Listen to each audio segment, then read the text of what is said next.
Mi nombre es Abel Vallejos, vengo de la Patagonia, Argentina. Nací en una familia cristiana, evangélica, y conocí a Cristo en el culto familiar antes de ir a la escuela primaria. De manera que la primera cosa que les quiero recomendar, celebren culto familiar con sus hijos, con su esposa, y lleven a sus hijos a los pies de Cristo antes que el WhatsApp, Skype o la televisión se los lleven para otro lado.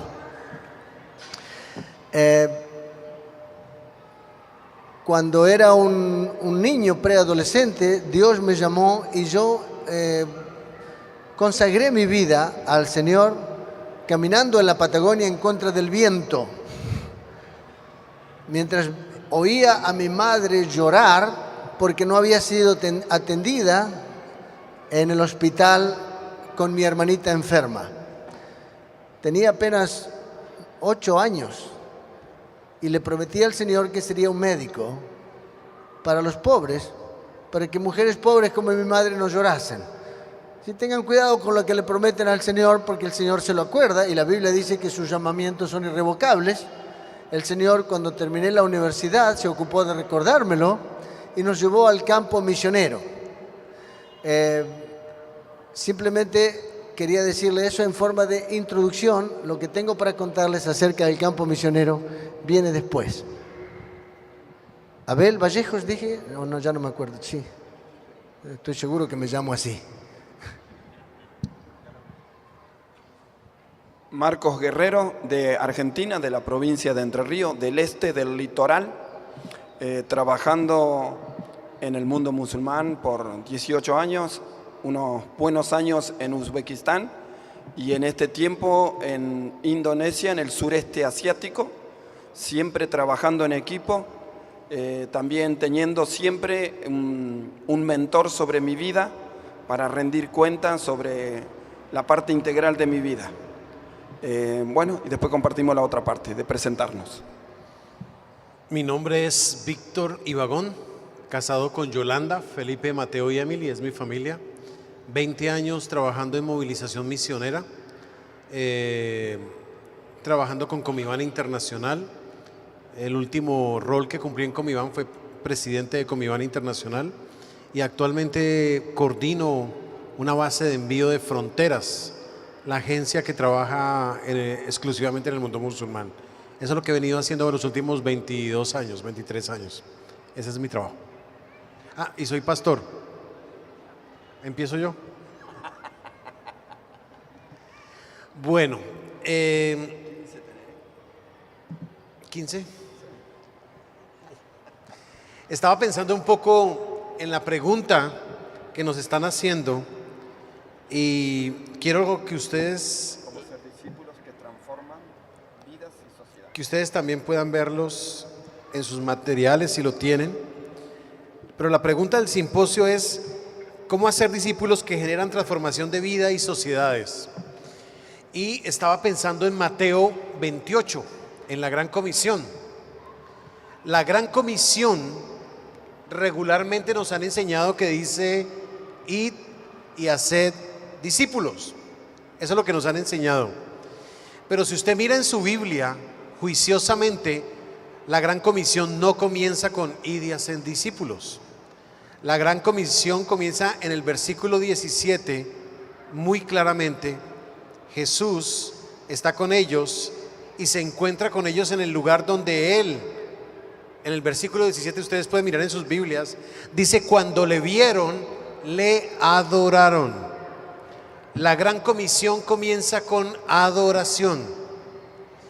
Y la experiencia personal que yo tuve y que he tenido en transformación de otras personas comienza en una relación de intimidad, de adoración. Ahora bien, la Gran Comisión comienza con adoración y termina con adoración, porque Apocalipsis 5:9 dice que había gente de toda tribu, pueblo y nación adorando al Cordero por la eternidad. Nosotros hemos sido llamados a levantar adoradores para el Cordero, para el Rey. Esa es la Gran Comisión. Ahora bien, La pregunta que nos hacen es acerca de transformación. Si ustedes están siguiendo un poco lo que estoy hablando, en 2 Corintios 3:18, el versículo dice: pero todos nosotros, con el rostro descubierto, contemplando como en un espejo la gloria del Señor, estamos siendo transformados en la misma imagen de gloria en gloria, como por el Señor el Espíritu. Hermanos, la verdadera transformación de una sociedad viene con personas que entienden que han sido llamados a ser adoradores que reflejan la gloria de Dios en este mundo. Esta palabra transformación, que aparece en 2 Corintios 3:18, solo aparece en la Biblia 4 veces. 2 veces cuando Jesús se transfigura, y 2 veces en este versículo y en Romanos 12. En Romanos dice: a este mundo sino transformados mediante la renovación de vuestra mente. La verdadera transformación en la vida de cualquier cristiano que trae transformación es una persona que entiende que su rol es adoración para levantar adoradores que adoren al Cordero por la eternidad. Y nosotros somos transformados, y acuérdense de ese versículo que dice que hemos sido creados para la alabanza y para la gloria de su nombre. Cuando convertimos nuestra vida en instrumentos de adoración para Dios, traemos transformación, porque la gente va a ver en nosotros el reflejo de Cristo. Nuestro llamado, dice Efesios claramente, es a ser discípulos que son a la medida y la estatura de Cristo. Entonces, para cerrar todo el concepto, me tomé menos de 15 minutos. Para traer transformación de vidas y sociedades, tenemos que traer personas que reflejen a Cristo en este mundo. La gente está buscando a quién seguir, y si nosotros les proveemos a ellos la oportunidad de conocer a Cristo a través de nuestras vidas, vamos a traer transformación a una sociedad que está carente de quién seguir y a quién seguir. Entonces recuerden muy bien, la gran comisión comienza con adoración, termina con adoración. Hemos sido llamados a ser adoradores que seremos transformados por su gloria para traer transformación a otros. La idea es llegar a ser semejantes a Cristo, que cuando la gente nos vea, vea a Cristo. Y la pregunta que yo les hago en esta tarde: ¿a quién está viendo la gente cuando te ve? ¿Ve a Cristo o ve tu carácter o ve tu propia personalidad? Muy buenas tardes.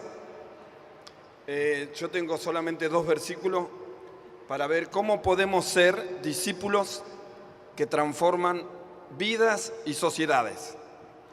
Uno de los versículos es Juan 14:23, que dice: respondió Jesús y le dijo: el que me ama, mi palabra guardará, y mi Padre le amará. Otra versión dice: Jesús les respondió: el que me ama, obedecerá mi palabra, y mi Padre lo amará. Entonces quiero fundamentar para ser discípulos que transforman otras vidas y sociedades. Primero, el amor a Jesús, el amor a Dios. Y el otro punto, el obedecer a su palabra, poner en práctica, poner en acción, practicar la palabra que Él nos ha dejado. Obedecer, dijo hoy alguien, a sus mandamientos. El id y hacer discípulo es uno de los mandamientos.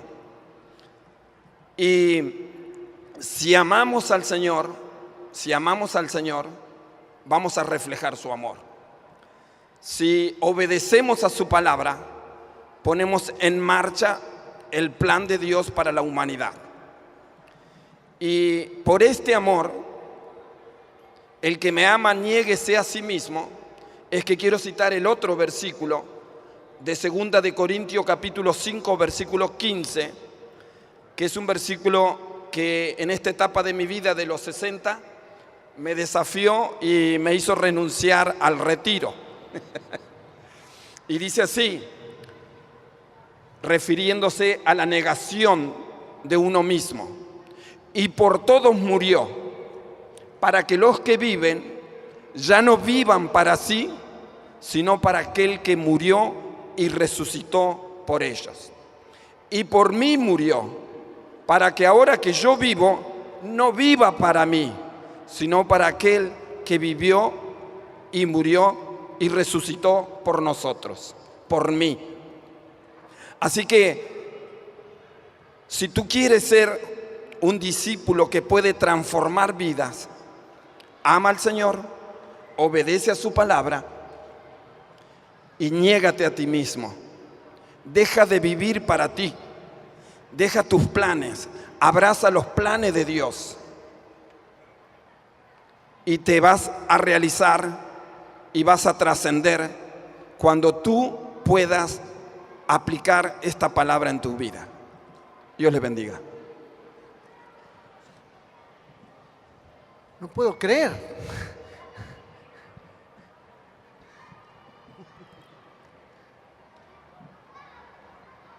Yo tengo vergüenza porque yo tengo mucho para decir. Y me propongo decirlo.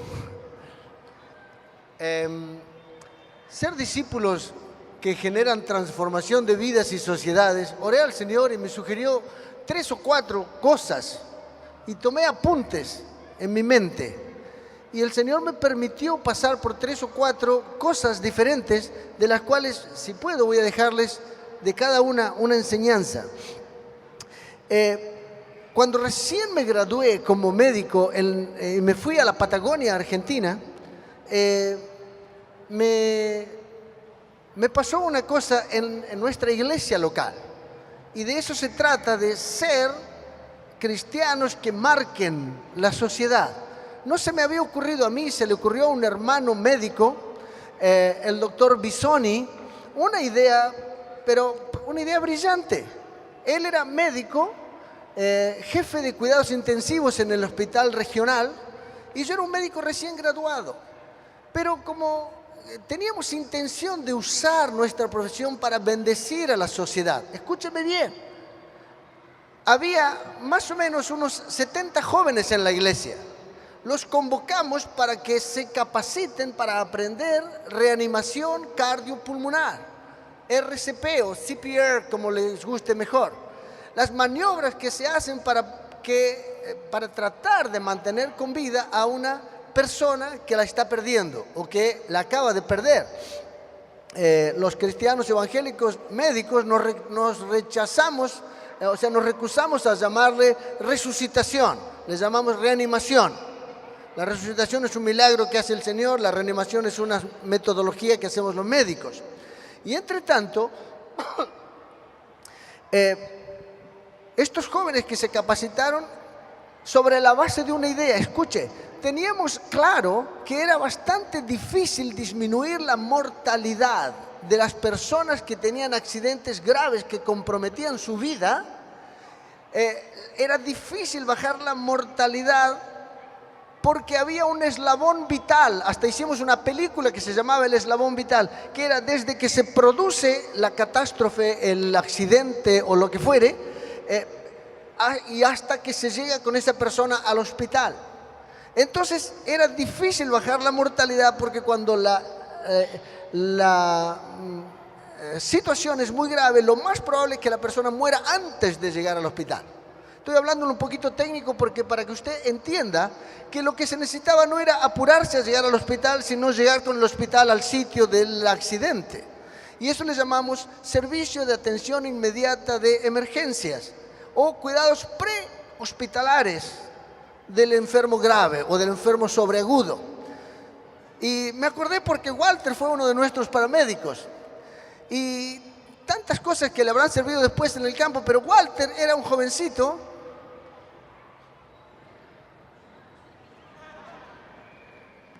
Me debes una. Y en ese tiempo el Señor le estaba llamando al campo misionero. Era soltero todavía y pesaba bastante menos.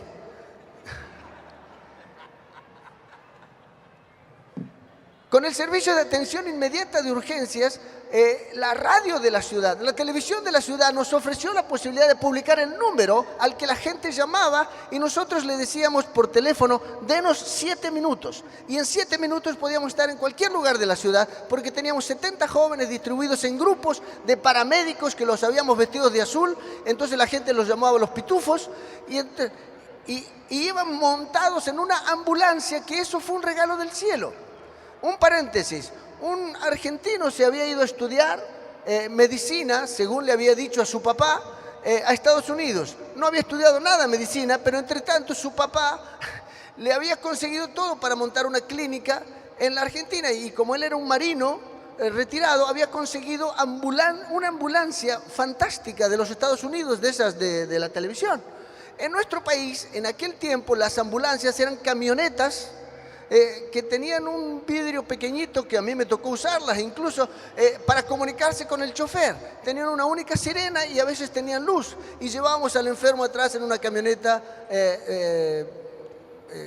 con una cúpula atrás.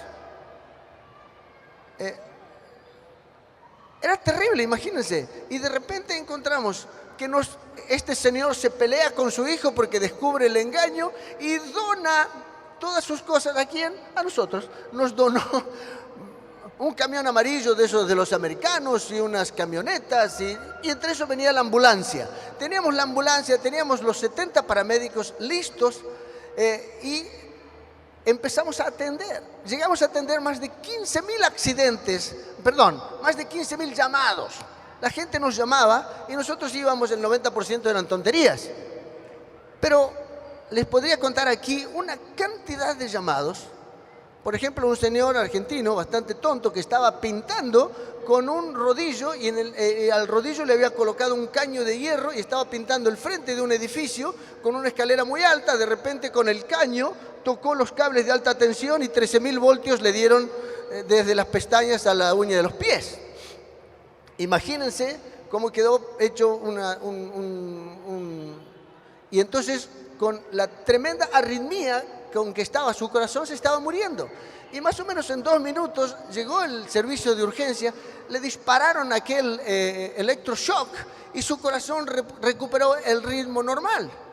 Estuvo en los cuidados intensivos y se recuperó. Y cosas como esas, que no eran muy frecuentes, pero eran así muy espectaculares, hicieron que el servicio de urgencias o de atención inmediata de urgencias de Amen, porque mi ciudad se llama Neuquén y se escribe de derecha a izquierda y de izquierda a derecha igual, se llama Capicúa eso en Argentina, no sé si aquí se llama igual. Habíamos llamado a la mutual evangélica que formamos Asociación Mutualista Evangélica Neuquina. Entonces se llamaba Amen. Y cuando llegaba la ambulancia de Amen, o cuando la ambulancia de Amen, que normalmente las camionetas tenían una única sirena de esas de los bomberos, nosotros teníamos 7. Y se podía andar de pie dentro de la ambulancia. Y nos pasó muchas veces que llegábamos con el enfermo equilibrado al hospital y era más seguro que se quedara en la ambulancia que bajarlo al hospital de aquel entonces. ¿No te pasó?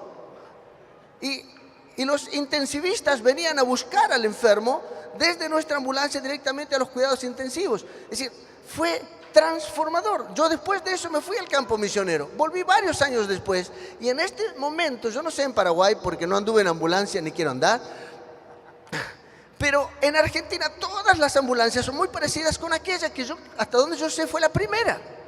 Y yo entendí que fue una transformación. Fue una transformación. Porque además de eso, el 90% que eran tonterías, como yo dije, muchas veces nos daban la oportunidad de hacer lo que llamábamos NEC. El nivel espiritual que conseguíamos compartir. El nivel espiritual compartido lo poníamos en una ficha. Teníamos 15.000 fichas donde había...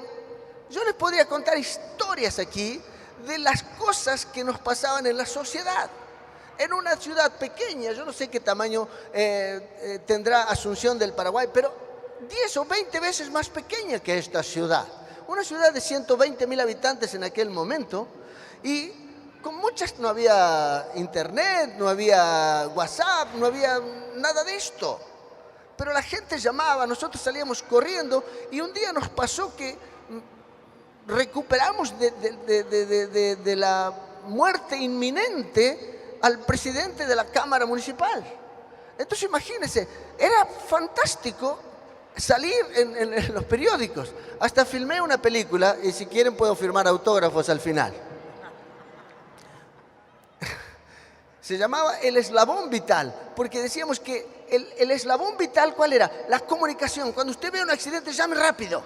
Y entonces a veces se producía un accidente y había 20 llamados, se congestionaba el teléfono porque muchas personas querían llamar anunciando el accidente al número que ya conocían por la televisión. Y eso me llamaba la atención, déjeme ahora decirle. En esa época las iglesias católicas instruían a sus fieles para que no le abran la puerta a los testigos de Jehová. Y había hasta unos cartelitos que se ponían en las casas católicas diciendo: aquí somos católicos, no recibimos ni esto, ni esto, ni esto. Estaba prohibido en la puerta golpear si usted era testigo de Jehová. Y yo me acuerdo que cuando llegábamos, la gente abría al máximo las puertas para que la camilla pudiera entrar. ¿No? Y yo me acuerdo de eso. La gente nos abría la... Entonces piensen con un poco de, tal vez, como le dijo el Señor a Moisés, ¿qué tienes en tu mano? Tal vez tienes ahí una cosa mejor que nuestra ambulancia que le llamábamos cariñosamente Gacela Blanca. Y ocasionó una transformación en Neuquén primero, pero yo me di cuenta después que alguien le vio la beta económica y montaron servicios de atención inmediata, de urgencia, prepagos en Buenos Aires, en Córdoba, en Rosario.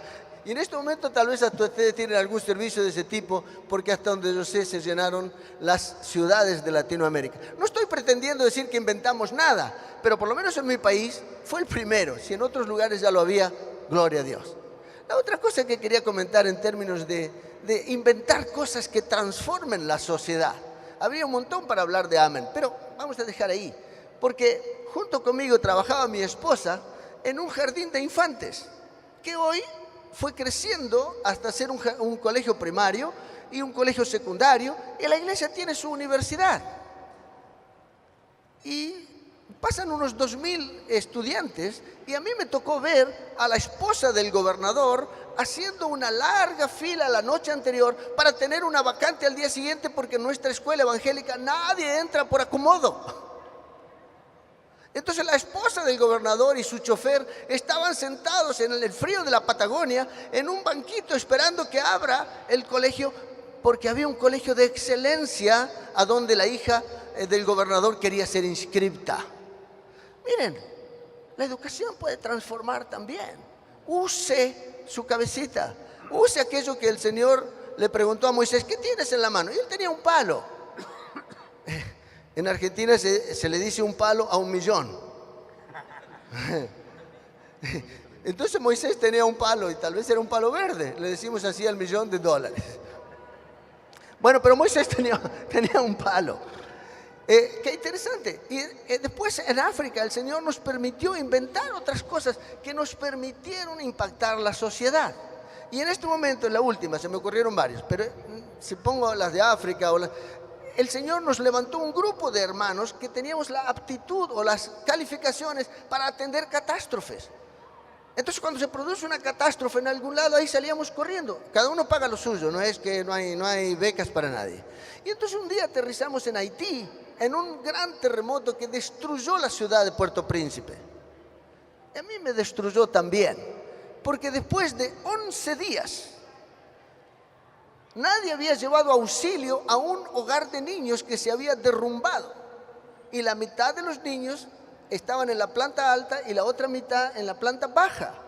Y cuando alguien nos vino a buscar y fuimos en la ciudad de Puerto Príncipe, caminando muchos lugares hasta llegar a donde estaba el hogar, la mujer que los cuidaba, la directora del hogar, llorando, nos decía: hasta ayer todavía lloraban.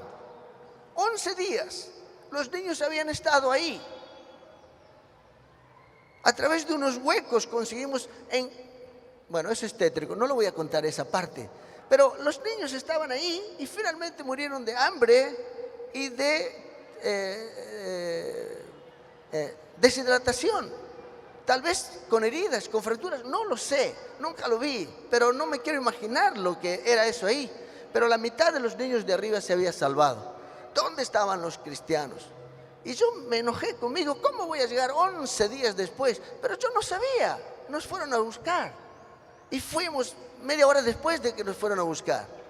Y la madre postiza de estos niños tenía 110 niños y se habían salvado solo 50. Y ella lloraba porque dice, hasta ayer algunos todavía. No me quiero poner tétrico aquí, pero ¿no será que podemos tener alguna cosa organizada para cuando se produzcan estas catástrofes? ¿No será que hay médicos? ¿No será que hay dentistas? Estuve en un país donde en todo el país no había un único dentista. Y la boca humana se rompe en todos lados parecido. Es cierto que los dientes africanos suelen ser mejores, pero las mujeres que están sometidas a partos casi anuales, sus dientes se destruyen. Tal vez el Señor te dio capacidades que las puedas usar. No sé, a mí en un momento dice, bueno, yo basta, yo no quiero más mensajes, a ver qué es lo que se puede hacer. Y yo tengo tendencia a escuchar poco, así que no quiero hablar mucho, no sea que haya gente aquí parecida conmigo.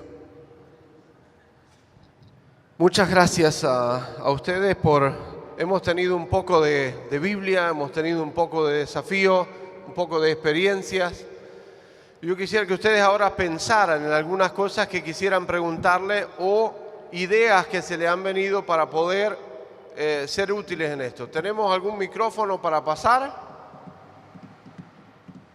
¿Tiene uno? Muy bien. ¿Tienen alguna pregunta? Levantan la mano y tenemos 3 o 4 ujieres súper eficientes que los van a hacer llegar. ¿Alguna pregunta?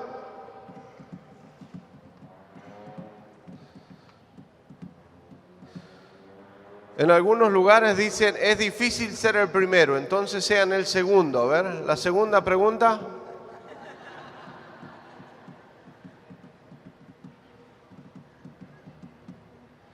Bueno, yo quisiera pedirle que cada uno de ustedes comparta una experiencia específica donde vieron transformación de vida y de alguna comunidad. ¿Qué les parece? Estaba pensando en una experiencia personal y una experiencia a través de nuestra con la organización con la que trabajo. A nivel personal, yo soy ingeniero industrial, trabajo en desarrollo de gerencia de proyectos y tuve la oportunidad de ejercer mi profesión durante los últimos 3 o 4 años últimamente y me tocó gerenciar la liquidación del Seguro Social en Colombia. En Colombia se privatizó toda la salud y me pidieron que gerenciara un proyecto junto con el gobierno para hacer eso. Y ahí tuve la oportunidad en la mano de desarrollar un sistema de información junto con otros creyentes. Nos unimos para poder de una manera justa poder servir a la comunidad. La pregunta que nos hacían en el Ministerio de Salud y en el Ministerio del gobierno que se encarga de esta parte de la seguridad social era por qué lo hacíamos a tanta conciencia. Y lo que le decíamos al gobierno era que éramos conscientes de la responsabilidad como ciudadanos que teníamos de generar, aunque se estaba liquidando algo que era público y que todo el mundo tenía derecho, lo más equitativamente posible. Y desarrollamos un software que nos permitía hacer la evaluación jurídica de cada caso para poder darle a la mejor liquidación o cierre a cada pensión de cada persona. Y eso nos permitió predicar el evangelio porque nos preguntaron qué estábamos buscando detrás de ser tan honestos. Que nos preguntaron ustedes, están demasiado honestos, están haciendo las cosas demasiado bien. Y nosotros le compartimos a ellos, estamos honestos porque queremos servir y porque tenemos principios y valores que creemos que nuestra sociedad necesita. Eso impactó al gobierno y nos permitió asesorar todo el país en cuanto a es una de las entidades más demandadas en Colombia y nos permitió servir a todo el país desarrollando una aplicación que nos permitió darle a las personas la liquidación adecuada en su pensión y en su salud. Ese es un ejemplo práctico.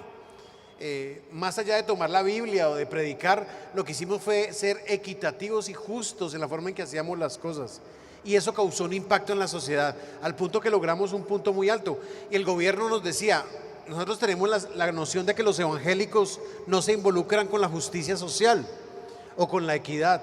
y ahí pudimos demostrar que podíamos, con el equipo que estábamos trabajando, dar respuesta.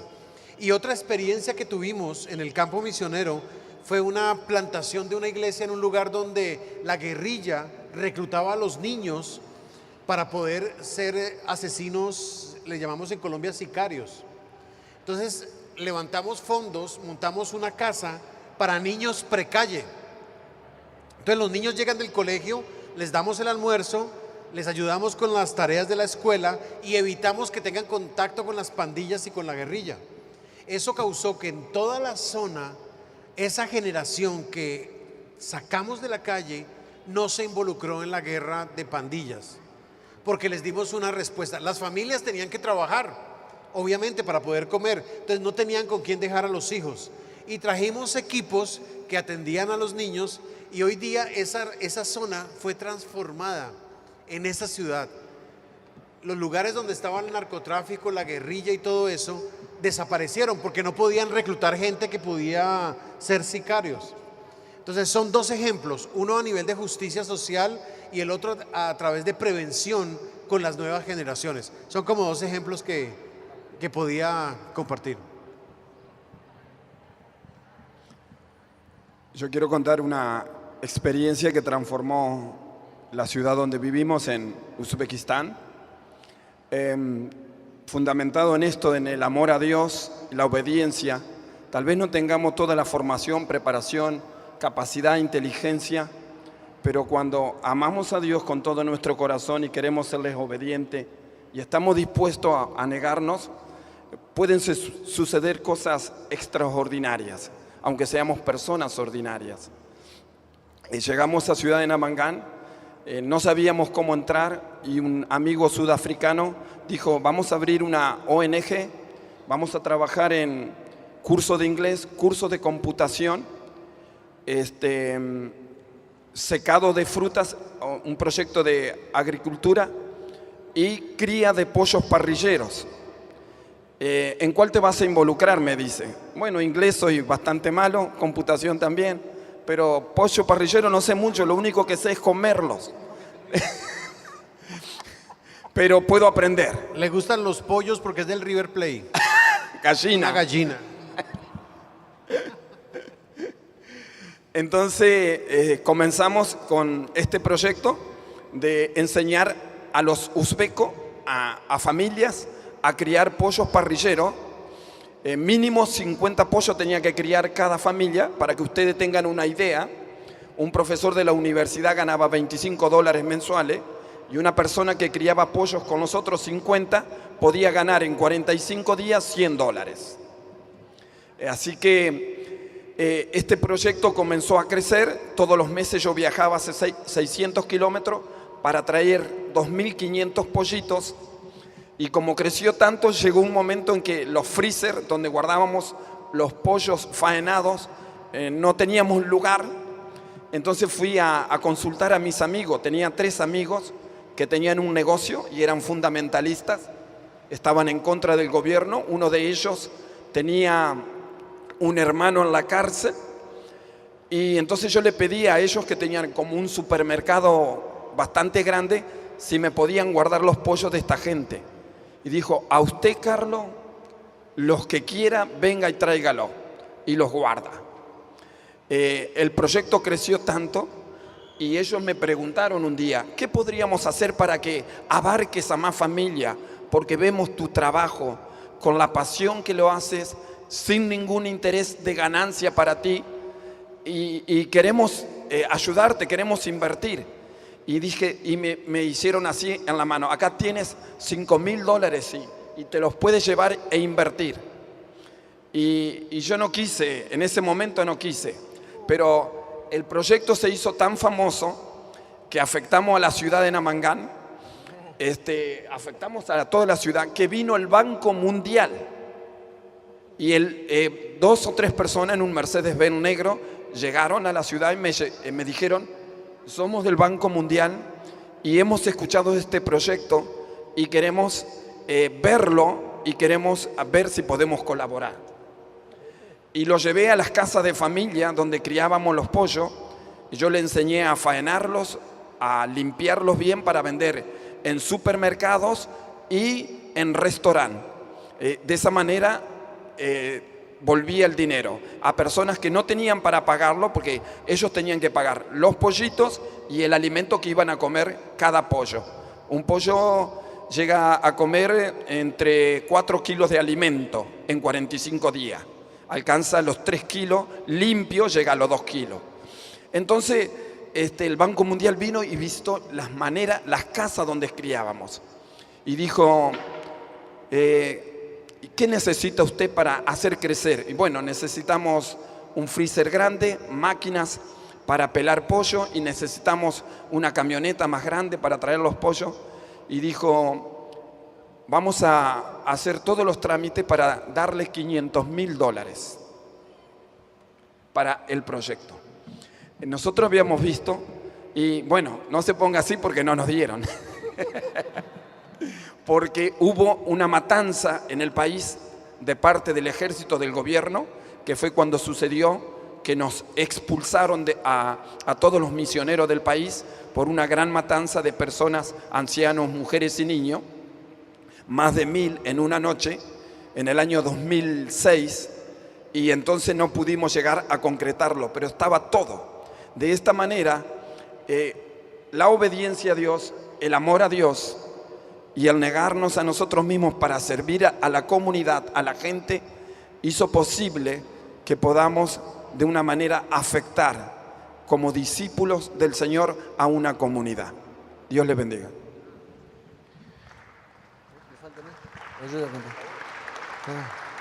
Qué bueno, realmente. Me hacía pensar en la frase misionera que hemos oído del hermano Williams, que decía, no se trata de lo que no tienes, sino de qué estás haciendo, qué haces con lo que tienes. Y lo que había dicho antes de Moisés, ¿no? ¿Qué tienes en tu mano? Déjenme contarles una experiencia que está modificando nuestra vida. Hace 3 meses hemos regresado del campo misionero. Salimos en el año 89 con Patti, mi esposa. Nuestros hijos eran bebés y ahora somos abuelos. El Señor ha sido fiel y yo quería exaltar la fidelidad del Señor, porque en aquel tiempo nos preguntábamos con bastantes motivos, porque aunque creíamos en la fidelidad del Señor, no habíamos tenido oportunidad de comprobarla. Y hasta donde sabíamos, entre 40 millones de evangélicos que decían que había en toda Latinoamérica, había, por lo que nos habían dicho, alrededor de unos 40 también misioneros transculturales, sacando Brasil, que siempre fue de grandes cifras, y tuvieron su movimiento antes y diferente que nosotros. Pero en toda la América Latina hispanohablante nos decían que había 40 millones, yo me acuerdo que había 40 misioneros. Ahora nos dicen que somos más de 12.000. Pero vino un misionero que después fue como a Rusia, fue como misionero a Rusia, un arquitecto, bajito. Nosotros trabajamos con los pigmeos en África y yo decía, acá tengo un arquitecto para... Nunca Rudy Girón nunca quiso venir conmigo a los pigmeos. Pero él, que nadie le vaya a decir a Rudy. El bajito como era, se presentó en el púlpito y dijo un mensaje que conmovió el púlpito de Comiván Internacional en el año 87. ¿Estuviste? Con mamá y papá estuviste, porque, ¿no? Mira vos. Y él dijo así, parafraseando al profeta Zacarías, no con computadoras ni con dólares, sino con mi espíritu, ha dicho Jehová de los ejércitos. ¿Amén? Entonces diga, amén. No con computadoras ni con dólares, aunque Zacarías dice, no con ejército ni con fuerza, sino con mi espíritu, ha dicho Jehová de los ejércitos. Y hoy quiero exaltar la fidelidad de Dios. Cuando estábamos en África, un jovencito de unos 17 o 18 años tenía fuerte vocación para estudiar medicina y yo tenía la convicción de que él iba a ser un buen médico. el Señor quiso que él sea un buen pastor. Hoy es el presidente de los pastores de todo el país. Pero el que fue nuestro primer misionero, me acuerdo que cada uno de los jóvenes ponía $1 y con $30 o $40 lo enviamos a él como misionero al interior. Se llamaba Balti, otro joven. Y él fue fiel en plantar la iglesia en el interior de la Guinea Ecuatorial, un lugar que se llama Aconibe. Dios fue fiel con él porque su gobierno le consiguió una beca para ir como estudiantes a Marruecos. Y en Marruecos, él fue el primero de 8.000 estudiantes que Marruecos recibe de toda África. Y él salió primero, al punto que le pidieron al presidente de su país que vaya a darle el título al que era el primero de los 8.000 jóvenes huéspedes. Y el presidente fue. La amistad entre Balti y el presidente dura hasta hoy. Y el presidente, que no es exactamente democrático, hace 38 años que gobierna el país, él confía en este siervo de Dios. La vida de él fue transformada cuando él era un adolescente. Y a la última vez que fuimos, él nos presentó a su hija, se llama Dolly. Y él nos dijo, quiero que lleven a Dolly para estudiar, porque ella quiere estudiar medicina en Argentina. Él tiene 8 vehículos. Y cuando llego a su país, él me da la llave de un coche muy bueno, 0 kilómetros, y me dice, este es tu coche. No me entra en la valija, si no me lo traería. Pero Dios lo ha prosperado y él se ha mantenido íntegro. Ya fue gobernador y no sé qué más. Él es un referente en el corazón presidencial por su integridad con el Señor. Pero él nos pidió que su hija venga a estudiar a Argentina.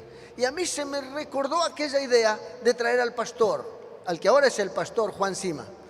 Y digo yo, ¿por qué no? Yo me pregunto, ustedes han sido misioneros como yo. Digo, si en el sitio donde el Señor nos llevó a trabajar como misioneros, especialmente en África, y especialmente en este país que tiene el idioma español como el único país donde se habla español en África, si a nosotros como misioneros nos surgieron jóvenes preciosos que se consagraron al Señor cuando el Señor transformó sus vidas, a los otros misioneros les habrá pasado. Jóvenes y jovencitas africanos llenos del Señor, pero con la imposibilidad de estudiar en las universidades. En su país directamente no había.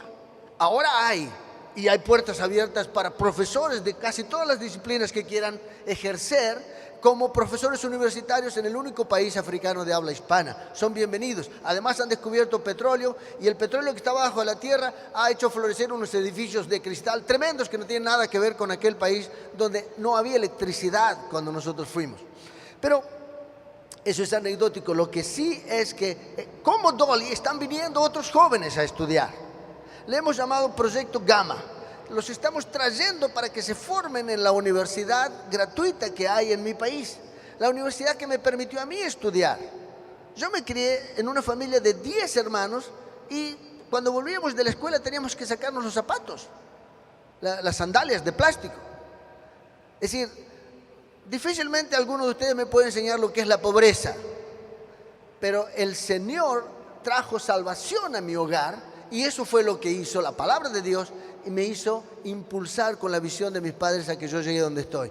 Esos jóvenes pueden transformar su país. Y ahora quiero decirles un tirón de oreja. No he encontrado en 27 años médicos, enfermeros, dentistas que quieran venir con nosotros a África. ¿Dónde están? No sé dónde están, pero en un momento dije, ya no voy a seguir pidiendo desde los púlpitos. Voy a traer jóvenes que se formen en Argentina y que se formen no solo en las academias, en las universidades, sino que se formen en las iglesias, como obreros, como predicadores, como maestros de la palabra, como expertos en multimedia, como estos hermanos que nos ponen ahí, poneme lindo. Bueno, no, está bien, ellos hacen multimedia, milagros no. Pero quiero decir que hay muchos ministerios dentro de la iglesia que ellos los aprenderán, porque no queremos devolver ahí un joven que estudió una profesión, no un profesional, que pueda servir a su país, que ya es mucho. Queremos devolver un siervo de Dios. ¿Comprenden? Entonces, estamos diciendo que habrá transformación, como ya la hubo, la seguirá habiendo con estos jóvenes que vendrán de diferentes países, estudiarán en la Argentina o en las universidades de países que tengan acceso gratuito, como gracias a Dios tiene mi país, y entonces puedan volver a sus países a servir al cuerpo de Cristo y a sus propios países. Gloria al Señor. ¿Alguna pregunta surgió? Muchísimas gracias, Abel. La segunda pregunta. Sí, pues la primera ya pasó. La segunda, sí, acá mira, ahí en el medio. Sí, una pregunta. Creo que de repente no nos surgen tantas preguntas porque les vemos inalcanzables a ellos, muy super hombres. Mira, es normal, usa Es normal, ¿verdad? camisa igual que vos, Sí, igual que todos. Pero quería preguntarles cómo manejan las emociones de ver tanta necesidad en esos lugares donde están y la cosmovisión distinta que tienen, ya que nos vamos de Sudamérica a estos lugares. Yo voy a estar por un mes en Nepal y ya me dijeron eso, que me prepare en lo emocional. Quería preguntarles cómo ustedes ven eso y también la ansiedad de que alguien tome una decisión rápida o de presentarle a Jesús y todo esto, cómo ustedes lo manejan, las experiencias que tienen. Sí, desde mi punto de vista y de lo que he vivido y lo que he tenido experiencia con el Señor, no voy a hablar por lo que ellos pueden haber tenido experiencias diferentes. Tratamos en la parte emocional, muy importante para personas jóvenes, estar contenido en un equipo, tener un supervisor que los visite en el campo, lo cual hemos tenido estos 18 años y hemos siempre trabajado en equipos con familias que tienen hijos de la edad aproximada para contenernos los unos a los otros, para llevar la carga los unos en los otros, para confiar los unos en los otros, para ministrarnos los unos a los otros, todos estos versículos de los unos a los otros que hay en el Nuevo Testamento. Y de esa manera nos podemos contener. Y también él estuvo hablando hoy en la mañana acerca de la capacidad de adaptabilidad a una nueva cultura. Eso depende mucho de la crianza, la educación, la formación, cómo creciste, cómo también adquiriste herramientas para prepararte para saber que vas a chocar tu cultura con la nueva cultura que te recibe allá. Eso es inevitable, todos los pasamos y muchos lo superamos de distinta manera. Por ejemplo, mi esposa le gustaba leer o ver alguna película. A mí me gustaba ir a jugar al fútbol y patear bien fuerte la pelota. Y si alguno se ponía adelante, tal vez lo volteaba. O sea, distintas maneras de quitarte el estrés, ese choque, de descargarte o cortar un árbol completo. Mi líder me hizo cortar todo un árbol completo y preparar la leña para asado y en una tarde. O sea, quitar el estrés de distintas maneras, pero son inevitables los choques culturales. Has estado viviendo con todo esto, asimilando toda esa cultura tuya de este país y vas a una extraña, totalmente diferente que nunca estuviste y es inevitable que haya un choque de cultura. Pero en la parte emocional, muy importante el trabajo en equipo, la supervisión, comunicación con familiares. Hoy hay mucha ventaja del Skype, el WhatsApp, el Internet, que te puedes comunicar todos los días y hasta ver su rostro sonreír, cosa que antes eran cartas que tardaban meses. Hoy está mucho más avanzado todo esto. ¿Pueden ellos también darte alguna otra respuesta? El consejo que le doy a la gente para este tema que estás hablando es buscar mentores, buscar un mentor, sea hombre o sea mujer, según el caso, Una persona con la cual, que no sea ni de tu familia, ni de tu iglesia, ni de tu agencia, sino que sea alguien neutral, con quien tú puedas abrir tu corazón y no tengas problema de ser juzgada, juzgado, sino que encuentres gracia en medio de la tensión emocional que produce esa experiencia. Nosotros en nuestra cultura latina no estamos acostumbrados a tener mentores, ni a rendirle cuentas a nadie. Es quizás una de las cosas que primero debemos romper, y es tener la capacidad de reconocer nuestra vulnerabilidad, nuestros problemas, y sacar todo a la luz con alguien maduro que nos pueda aconsejar. Eso es muy importante, porque va a ser, hasta ahora siempre hemos hecho esto correctivo, pero es mejor hacerlo preventivo. Preventivo significa que hacerlo antes de experimentar la experiencia de choque transcultural. Entonces, si puedes encontrar a alguien con quien hablar y vaciar tu vida con alguien maduro que pueda entender, te vas a liberar de una presión que seguramente, como dice Marcos, va a estallar allá, porque allá va a salir a la luz toda la presión que no desfogaste aquí antes.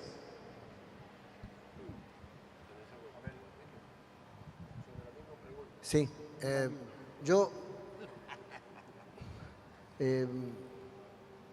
a mí me pasó con el choque, pero esto es una experiencia mía, por favor, y yo creo que es válida porque es una experiencia, aunque una golondrina no hace verano, ¿no?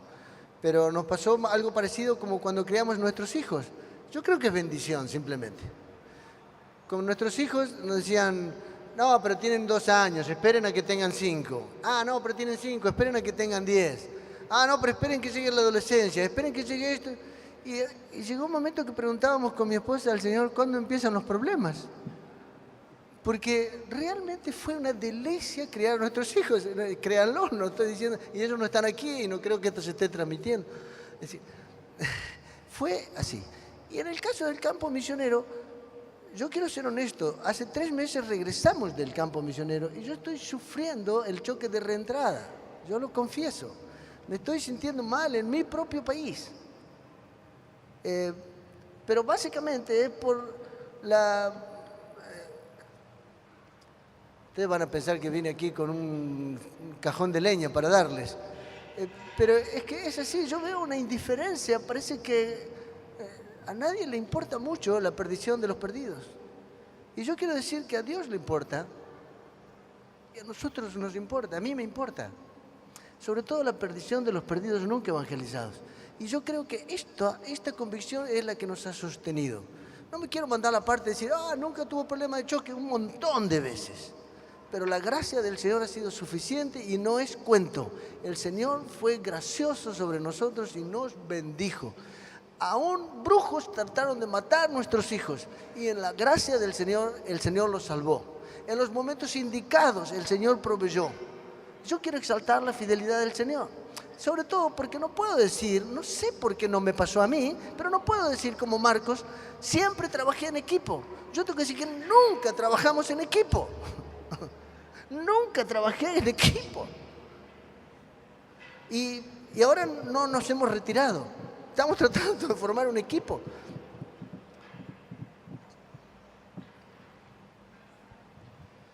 Una de las cosas concretas, agregando a todo esto, es que ustedes van a encontrar diferentes tipos de personalidades, a veces tratando de trabajar juntos, pero también tratando de lograr algo, llegar a hacer algo.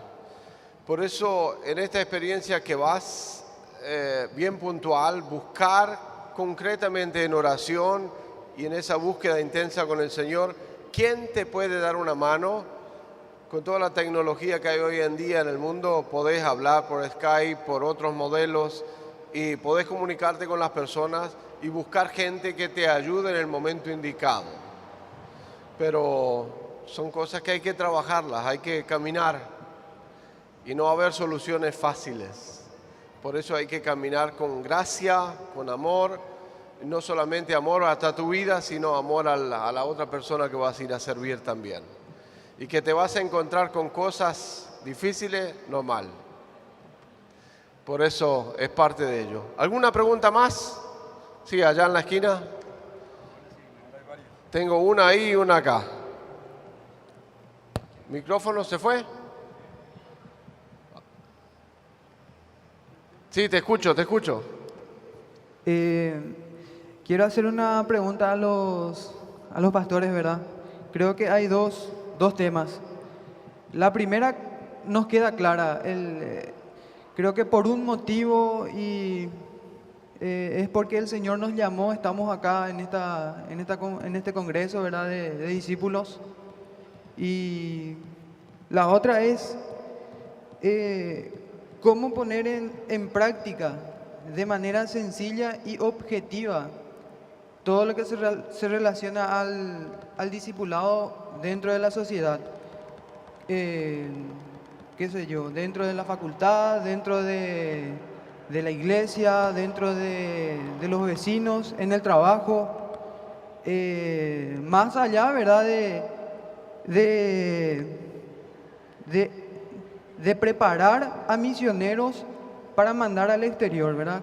Porque yo he escuchado mucho, ¿verdad? En estos 2 días y les felicito, ¿verdad? Y tienen una historia de vida impresionante que nosotros ni a los talones no les llegamos porque estamos comenzando como jóvenes y tenemos esa sed de conocimiento, esa sed de que el Señor nos muestre el camino, la forma, las herramientas de llegar a ser un buen discípulo. Y mi pregunta, ¿verdad? Personalmente, ¿verdad? Es ¿cómo impactar, ¿verdad? a nuestra sociedad? Primeramente, a nuestro grupo de jóvenes dentro de la iglesia, avanzar un poco más, llegar hasta los compañeros de la facultad o en el trabajo. Esa es mi pregunta.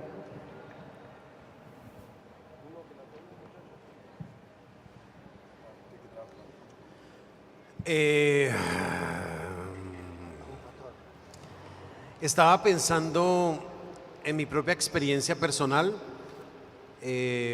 Yo conocí a Jesucristo como Señor y Salvador en la universidad, y lo que mantiene el fuego desde ese momento hasta hoy fue la pasión en la intencionalidad de hacer discípulos de una forma relevante. No estoy hablando de llevar la gente a un templo y de aislarlos de su contexto.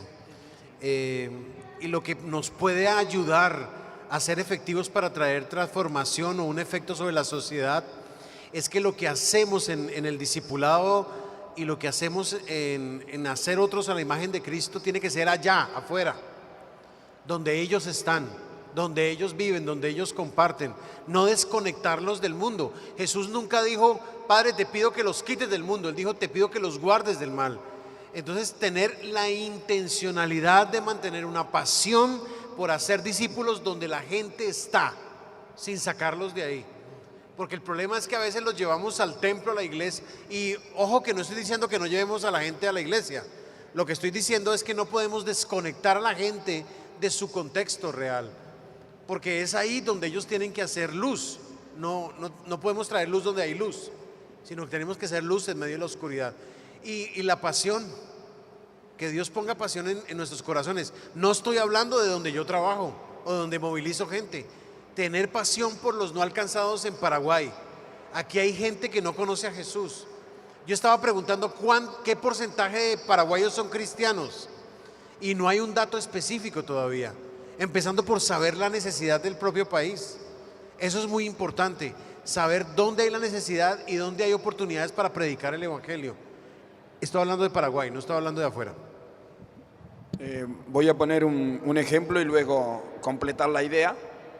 Estuve en un retiro en Granada y llegó un grupo de músicos gitanos, y uno de ellos, que era uno de los que cantaba, dio su testimonio y dijo: si usted quiere saber si un gitano está convertido, es un gitano que no miente más y no roba más.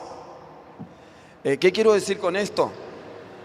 Hacer discipulado es invitar a alguien a caminar con nosotros para conocer por qué Jesús vino, cómo anduvo Jesús, qué nos enseñó, qué nos dejó Jesús, cómo hacía las cosas Jesús en cuanto a las relaciones humanas, las relaciones con Dios, las relaciones con el gobierno, la relación con los religiosos de su tiempo, la relación con el campesino, la relación con los enfermos, la relación con los perdidos, con las prostitutas.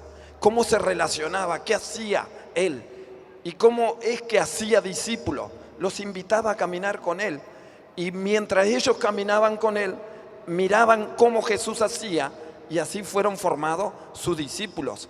Tú tienes que vivir al lado de tus amigos, de tu compañero, y ellos te van a preguntar, ¿por qué haces lo que haces? ¿Por qué no te corrompes? ¿Por qué no coimeas? No sé cómo se dirá en Paraguay, coimear. ¿Por qué no coimeas? Hay valores que tú tienes, que te los ha dado esa fe en Jesús. De esa forma vamos modelando, vamos discipulando, transformando la vida de los que caminan a nuestro lado. Me ha tocado ser eso siempre. Siempre cuando voy a lugares digo, mi compartir, mi inteligencia es más práctica que intelectual. Tengo una inteligencia práctica de hacer lo que me han mandado, que lo que me ha dicho Jesús. Y entonces me ha surtido muy buen efecto.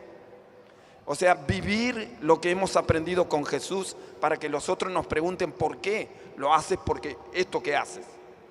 Muchas gracias. No es que hay una respuesta, podríamos hablar de ese tema por lo menos 2 horas más, pero nos quedan 10 minutos y quería darle lugar a... ¿Quién era por acá? Acá adelante era, sí. Y había uno más acá y ya... Hola, sí. Te escucho. Bueno, quería preguntar, ¿cómo podemos hacer para cuando nosotros entramos en cultura a través de la educación, a través de, vamos a decir, cosas prácticas como en el diario vivir, ¿verdad? Pero ¿cómo bajar una vez eso a los corazones de la gente? Porque estos proyectos se disparan y se vuelven hasta muy profesionales y después el peligro es quedarnos en esos proyectos y el medio que era para alcanzar un fin, que era evangelizar a la gente, se convierte en el fin, ¿verdad? Y cómo poder sortear ese peligro, porque por ejemplo, un ejemplo concreto acá en Paraguay, la educación ha alcanzado niveles excelentes aquí en el medio de educación cristiana, pero no se refleja eso en la cantidad de cristianos. ¿Y cómo podemos hacer eso para bajar a los corazones de la gente? Yo opino que los proyectos deben ser pequeños, accesibles, mensurables. El problema es cuando se nos van de la mano. Y yo creo que lo peor que le puede pasar a un proyecto es que le vengan muchos recursos. No sé qué hubiera pasado con los pollos si hubieran venido los $500.000. Pero bueno, me comprende lo que quiero decir. Hagamos de manera que se puedan ser autosustentables. Lo otro que quería decir es que difícilmente alguien pueda llevar a los pies de Cristo a los chinos si nunca llevó a su vecino. Si no tiene hijos en la fe aquí, y en esto quiero ser honesto, aunque es un palo más del cajón de leña que traje, el común de los cristianos evangélicos occidentales casi nunca tiene hijos en la fe. Tal vez use un segundo para que te preguntes a ti mismo, ¿quién ha entrado al reino de los cielos por ti? No te estoy diciendo a quién invitaste al culto. Una buena parte de los cristianos no se reproducen, no solo porque no quiere, sino que si quisiera no sabría cómo. Hay personas que no saben simplemente evangelizar y creen que hablar de Dios es evangelizar, o creen que entregar un folleto es evangelizar. Entregar un folleto es entregar un folleto. Y a veces el folleto hasta está confuso, inentendible, mal escrito. ¿Entiendes? Quiero decir que lo más probable es que no tengas grandísimo, estoy hablando en términos estadísticos, lo más probable es que si sos un cristiano occidental no tengas muchísimos hijos en la fe. Ojalá los tengas, enseñale a otros. Pero el hermano que hizo la pregunta allá y este hermano que hizo aquí, que los medios no se transformen en fines, pero que en el camino no perdamos de vista el fin mayor. Que ningún proyecto le saque el lugar al objetivo central. Nosotros no somos el Ministerio de Salud, no somos el Ministerio de Educación, aunque tenemos escuelas cristianas o puestos de salud o incluso hospitales evangélicos. No somos el ministerio. Jesús sanó y enseñó, pero nunca puso un hospital. Jesús usó de la enfermedad que aquejaba a los enfermos para en el poder de Dios curarla y para que eso se transforme en un vehículo de salvación eterna. Como dije en el taller de esta mañana, aunque no soy poeta, dije que un día estaba esperando que vengan los pacientes y había mucho viento en la Patagonia y nadie vino. Entonces yo me puse a escribir poesía. No había WhatsApp, no había internet. Entonces escribí ahí una estrofa que decía, estaba esperando que vengan los enfermos en un consultorio de la iglesia. Y nadie vino porque había mucho viento, ni la secretaria. Y yo escribí así, y siempre me acuerdo de eso. ¿De qué servirá el esfuerzo si les curamos el cuerpo y marchan sanos al infierno? La perdición es mucho más trascendente que la enfermedad. Entonces, tengamos claro que usamos herramientas como el jardín, la escuela, el sanatorio, el puesto de salud, pero como vehículos para que las personas alcancen salvación eterna y no apenas salud o educación temporal.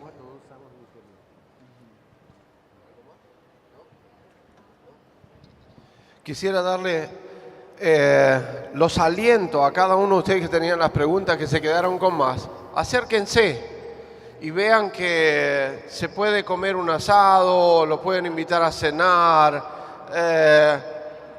Muchas cosas son normales, no tienen nada de raro. Yo quiero dentro de 10 años sentarme contigo en algún lugar y decirte, ¿te acordás de aquel encuentro donde hablamos de discípulos a las naciones? En 10 años, ¿dónde vamos a estar? Muchos de nosotros, quizá en el interior, quizás como obreros en alguna empresa, pero ver un poquito de ese futuro que se va a generar a través de qué es lo que vamos caminando juntos. Bueno, yo quisiera preguntar algo en base a lo que había leído en una revista que se llama Vamos, que hablaba acerca de lo que es la indiferencia del continente en el que estamos, en relación a otros, a cómo ve la gente, los discípulos, el otro lado. ¿Sería la respuesta para usted, Marcos? ¿Puede ser? Marcos Herrero, que estuviste en ese país. Había leído un artículo y en ese hablaba de que al venir una persona de ese lugar le era muy rara cómo se comportaban las personas aquí en Paraguay al no haber persecución, al no haber problemas, y cómo se puede hacer para quitar esa indiferencia de las iglesias. ¿Cómo se quita esa indiferencia que hay impregnada prácticamente en todos, y el hecho de orar porque no hay persecución y nos deja ahí nos deja ahí quietos? Oramos agradeciendo que no hay persecución, pero somos los que menos vamos a las misiones. ¿Cómo se hace? ¿Cómo se hace para quitar eso? ¿O cómo podemos hacer nosotros para quitar eso y enseñar? ¿O cómo se tiene que hacer? Preguntas difíciles ha hecho. Tenemos herencias culturales, Latinoamérica, de la Iglesia Católica, herencias fuertes, donde decimos en Argentina, el cura venía con la pelota, tiraba la pelota en la canchita, venían todos los chicos, después tenían que ir a misa, porque él agarraba la pelota y se terminó el partido.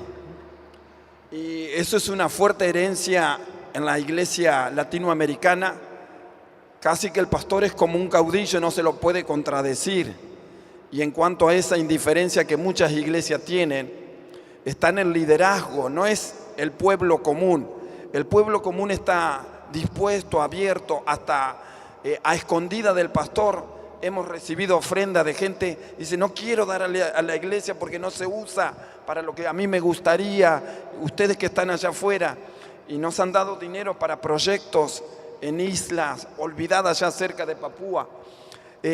Yo diría, no sé, además de la oración, de tu encuentro con Dios, despaciosamente acercarnos con un espíritu de mansedumbre, de amor por el pastor, y decirle, pastor, estoy orando por ti, hay naciones, hay etnias olvidadas, tremendamente abandonadas, y nosotros comiendo de lo más rico aquí con la palabra, y allá afuera, detrás del vidrio, están todos esos niños hambrientos de Dios, sedientos, y nosotros acá engordándonos a nosotros mismos. O sea, sería una conversación muy personal, como para empezar. No sé qué otra cosa puedo decirte a estas situaciones, ¿no? Muy difíciles, herencias culturales muy arraigadas. En mi país el Evangelio ha crecido mucho. En este momento somos 10 millones de cristianos. Colombia es un país de 46 millones de habitantes. O sea, somos... ¿Cuántos somos? ¿Cómo? El 15% más o menos. ¿Por qué ha crecido tanto el Evangelio? Si usted mira en la lista de la iglesia perseguida mundial, en América hay 2 países donde hay persecución: México y Colombia. Nosotros estamos en guerra hace 52 años. Yo nací estando el país en guerra. Históricamente, el Evangelio ha sido extendido en contextos de persecución. ¿Cómo conoció Naamán el sirio del Dios verdadero? A través de la esclava judía. ¿Cómo se extendió el Evangelio en el Nuevo Testamento? A través de persecución. No estoy diciendo que vamos a orar por persecución, pero lo que estoy diciendo es que históricamente la iglesia ha crecido en contextos de persecución.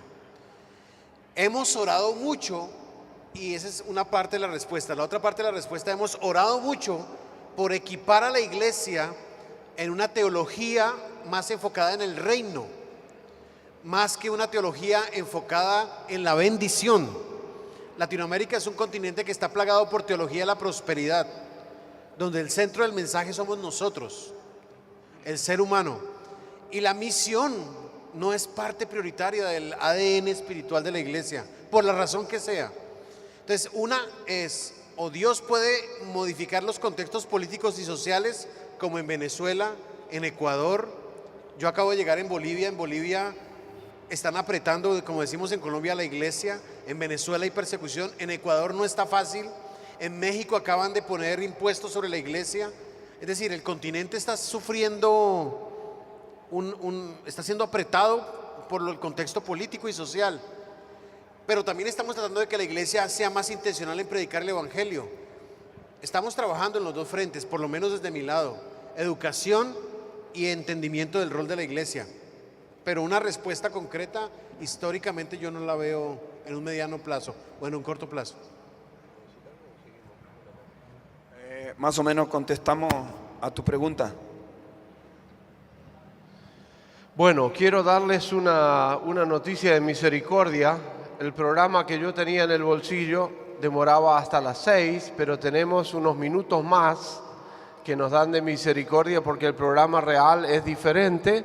Entonces tenemos unos minutos más para algunas preguntas más. Ellos quieren hacer preguntas, ¿es posible? Ahí en el medio, mirá, acá, un poquito más acá adelante. Eso mismo. Buenas tardes. ¿Cómo fue, si es que han tenido alguna experiencia, la crianza de los hijos en un contexto donde es prohibido hablar de Jesús, donde los hijos ven que los padres en la casa, oran, leen su Biblia e incentivan a los hijos a seguir a Jesús, pero afuera es totalmente lo contrario, lo opuesto? Yo tuve experiencias hermosas que te hacen reír y te hacen llorar. Por ahí alguien habló de que oró por nosotros de no contar en estos tiempos, por ejemplo, cuando estamos entregando estas palabras de ánimo, no contar los sufrimientos, las defraudaciones, los abandonos, los llantos, las muertes de seres queridos en el campo, de personas muy queridas, personas que murieron asesinadas, que hemos tenido también. Pero lo de los hijos es algo extraordinario. Por ejemplo, me fui con 3 hijos de 8, 10 y 12 años y está prohibido tu firma. Nuestra ONG teníamos que firmar un documento donde decía que teníamos prohibido hacer proselitismo, o sea, compartir el evangelio con otro cuando entrábamos al país. Pero eso no era para los niños. Y como dijo Pedro, es necesario obedecer a Dios antes que a los hombres, ¿no? Podemos firmar, pero allá vamos. Y un día llegamos con mi esposa, llegábamos de una reunión y cuando llegamos a la casa entramos y había un montón de zapatitos afuera de la galería. ¿Y qué había? Mi hija menor, de apenas 8, 9 años, había invitado a todas sus amiguitas a tomar té y abajo le estaba dando clases de escuela dominical. Esos eran los tipos de reuniones que teníamos en el equipo para ministrarnos unos a otros. Pero 9 años. Esta chica evangelizó a la chica que trabajaba en nuestra casa y esta chica se bautizó también.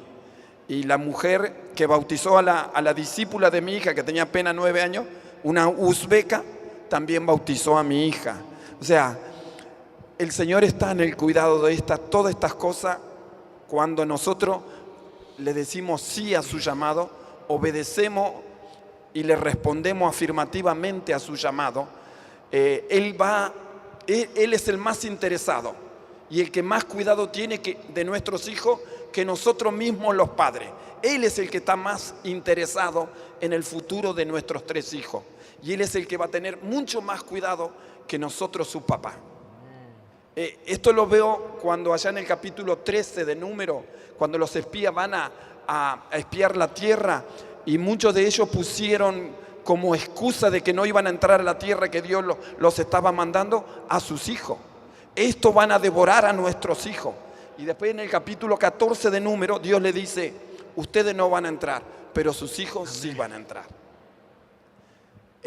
Creo que te respondo con hechos así concretos acerca del cuidado de Dios en nuestros hijos. Nosotros tenemos que continuar viviendo el Evangelio como marido y mujer, como familias y como hombres que quieren afectar a la sociedad en que vivimos, la nueva sociedad en que vivimos, la nueva cultura. O sea, seguimos viviendo lo que vivíamos acá, lo seguimos viviendo allá. Solamente cambiamos de cultura. Y eso va a traer, entonces, el futuro va a guardar el corazón de nuestros hijos. Y en eso te puedo contar lo que hoy son mis hijos y tú puedes decir, realmente Dios estuvo en todo esto. Por ejemplo, si yo hubiera vivido todos estos 18 años en Argentina, mis hijos nunca hubieran aprendido 5 idiomas, que hablan 5 idiomas. La cosmovisión tan amplia, con apenas 19, 20 años, era totalmente diferente a todos los de su edad en Argentina. Cómo se destacaban en la universidad o en los colegios a donde asistían era sobrenatural, algo en lo que se veía la mano de Dios sobre su mente y sus corazones cuidándolos. Y así, si seguiría, me pondría a llorar de la maravilla que Dios ha hecho con ellos. Es tremendo, tremendo. Qué bárbaro. Nunca había hablado con Marcos de esto, pero va al encuentro de cosas que nos pasaron. Me hiciste llorar a mi esposa, macho. Porque seguramente Pati está recordando. Un día llego a casa, estábamos trabajando como misioneros en un país donde la mayor parte de la población era musulmana y las Naciones Unidas me habían contratado como un médico y tenía un coche que por la mañana tenía incluso chofer, por la tarde lo usaba yo. Y entonces un día llego a casa y Patricia me dice, ¿y Juancito? Salí pitando a buscar a nuestro hijo que lo tenía que retirar de un estadio donde hacía educación física. Pero 2 horas antes. Cuando llego, el estadio estaba, pero estaba completamente cerrado, no había nadie, era casi noche. Y tenía 2 problemas, encontrar a mi hijo y llegar a casa. Entonces me fui a la casa del profesor de educación física y allí estaba Juancito, con apenas 11 años. Y entonces el profesor estaba completamente sorprendido, por eso coincido con Marcos cuando dice que es irrisorio, pero serio. En casa habíamos estado estudiando juntos el concepto de la Trinidad y habíamos leído un libro en donde aparecía una manera interesante de explicar la Trinidad a partir del agua. Y decía que nuestro Dios trino, que a los musulmanes les cuesta mucho entender, no empiecen nunca por la Trinidad con los musulmanes. Y a él les costaba muchísimo entender. Y Juancito estaba explicando al profesor lo que habíamos estudiado en casa de un libro que decía que nuestro Dios es como el agua, que puede estar hecho una piedra de hielo y es agua. Puede estar hecho agua líquida y es agua, pero también puede estar hecho vapor y es agua. Y entonces él estaba explicando eso a este líder musulmán. Y el líder musulmán estaba sin palabras frente al concepto de la Trinidad que le había dicho nuestro hijo. Pero yo había firmado, como vos, un artículo de Naciones Unidas que no tiene religión ni opinión política. Naciones Unidas se mantiene completamente neutral en lo político y en lo religioso y está prohibido. Obviamente era necesario obedecer a Dios antes que a los hombres, entonces yo me iba muy al interior junto a la frontera y predicábamos allá. Pero el asunto que Juan Daniel le explicó, ¿no? Dice, no tengan temor porque sus hijos el Señor los va a cuidar. Siempre los va a cuidar. Y una hermana médica en un taller hoy por la mañana dijo que una dificultad que ella tenía con sus 5 hijos cuando el Señor los llama al campo misionero y le dice, Señor, vos lo vas a cuidar. Y el Señor claramente, con voz casi audible, le dijo a su corazón, ¿vos creés que alguna vez los cuidaste vos? Entonces deja de pensar que estás cuidando a tus hijos o que los vas a cuidar. Ponelos en el altar del Señor y el Señor hará. Muchas gracias. ¿Qué les parece si nos ponemos de pie y bendecimos a estos 3 hombres normales? Lo digo de vuelta. ¿Saben por qué? Me encuentro con Víctor. No lo conocía muy bien y le digo, Víctor, ¿te puedo invitar a tomar un café? Y nos sentamos en una cafetería muy cerca del lugar de la conferencia, se sienta, abra su campera bien grande y sale una tremenda camiseta de Boca. Y lo primero que se me ocurre decirle, digo, hay tantas cosas lindas en el mundo y se te ocurre ponerte eso. No había más plata, ¿qué pasó? Por eso le digo, son normales, son gente que podemos compartir cosas muy normales con ellos. Oramos y los bendecimos en el nombre de Jesús. Padre, te damos gracias por estos 3 hombres que han dispuesto con sus familias a dar todo lo que tú les diste.